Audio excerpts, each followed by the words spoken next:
अस्सलाम वालेकुम। मिशन वाली न्यूज़ नेटवर्क में भलीकार ख़बरों सां शेयर कंदा हलूं। बलदियाती इलेक्शन के हवाले से पीपल्स पार्टी के नामज़द उम्मीदवार वार्ड नंबर 2 के वकील अहमद मलिक मिशन वाली न्यूज़ नेटवर्क के रिपोर्टर ज़फ़र कुंबर से ख़ुसूसी ॻाल्हि ॿोल कई आहे। छो त अव्हांखे ॿुधायां वधीक हुनजो छा चवणु आहे।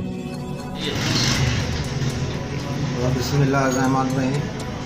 आऊं थोराइतो आहियां हिन मिशन वॾी न्यूज़ जो जाखोड़ कनि पिया वीचारा। मूंखे आऊं ग़रीब माण्हू आहियां, मूंखे पीपल्स पार्टी टिकट ॾिनो आहे ऐं इंशाअल्लाह आऊं खटे ॾेखारींदुसि। हिकिड़ो ग़रीब वर्कर आहियां, उन ते यकीन कयो, उन्हनि इंशाअल्लाह उन ते यकीन ते आऊं पूरो लहंदुसि।